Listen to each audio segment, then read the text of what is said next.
Now, in the 3 weeks since Harry and Meghan's tell-all interview, Oprah and other Hollywood celebrities have been running the PR machine for the two of them.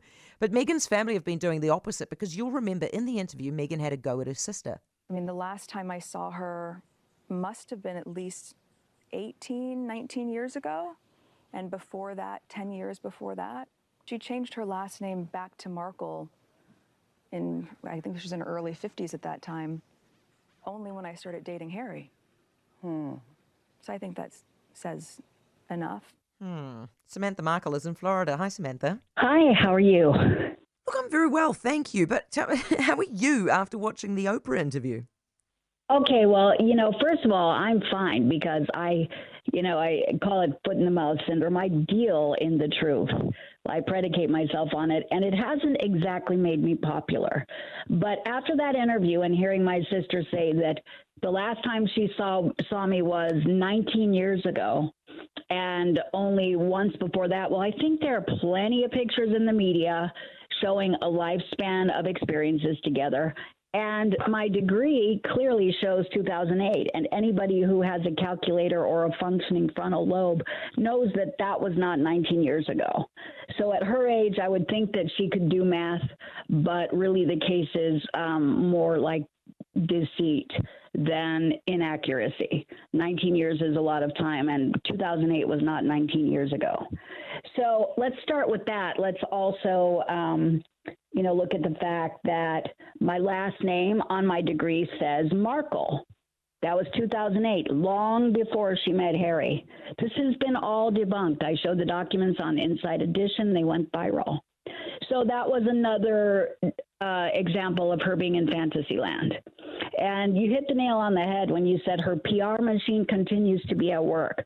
Her paid PR machine spent quite a bit of time discrediting and libeling both my father and I.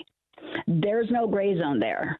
So, to talk about Harry working, representing a company that deals in disinformation, he's been a party to it. His wife was paying PR, as Oprah even said, everybody knows, to not just make them look good, but make them look good by offsetting their deceit and making others look bad who speak out about them. Nobody can tell me, and I think the rest of the world now knows, most of the lies in that interview were debunked.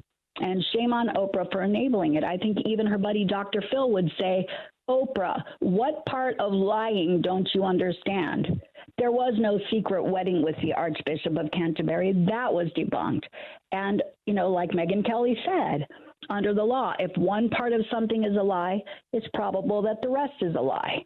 And so that being said, and I would suggest for the benefit of all of them, especially the children, that they get counseling. And Harry is in no position to work for a company that deals in misinformation or mental health issues until he himself is made whole and until they get a grip on what the truth is. Now, look, I think that you recently said that the marriage of the pair of them wouldn't last. Did you say that? Well, look at the statistics and probability. A house divided cannot stand. The British royal family have been torn apart. So much damage has been done, so much deceit, so much heartbreak. And I won't say that it's not deliberate. From the outside, it seems deliberate. How can any man be happy in himself knowing that his family has been destroyed and that he sits across from a woman who 99.9% of the time is probably not telling the truth? So how long do you give it them? That depends on whether and to what degree they're willing to engage in counseling. But I'm sure there are probably bookmakers out there throwing money at this. But, it's not a joke, and it's not, great. The public can have fun with it all they want, but there are children involved. It's very serious. The way it's going, you want me to answer that question? If this is status quo without any counseling intervention, I give it 6 months. Yeah, very good point that you make about the kids being involved. Samantha, look, what I'd like to know is, I think this is really hard for a family to go through, going on public television, talking about each other.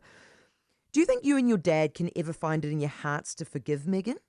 At one point I thought we could, but as I discovered more about the paid PR behind destroying the family, my father having 2 heart attacks, and just everything that's been out there that we have discovered in this process, that's like somebody, if your neighbor put all over the media that you were a horrible, disgusting prostitute and you did drugs and you killed animals and you abused people, and it's not true, and you've put out the documents to prove it, but you know this person did that, do you forgive this person who has assassinated your character? Honestly, I don't think that's realistic, especially when you're dealing with a narcissist who is not capable of empathy, remorse, or shame. And what about your dad? Do you think he'd like to see her? I mean, would he forgive her? You know, I would hope for his sake that he has some kind of closure before he dies. I can't say what that will be. And if she did apologize, it probably wouldn't be sincere, but it would be great if she could at least give him that, even if it wasn't sincere, just so that he gets some, you know, feeling of love. And even if it's not real, you know, and at his age, I would just like him to feel a moment of happiness and reciprocation. All right, Samantha, thank you very much. Samantha Markle, half-sister of Meghan Markle.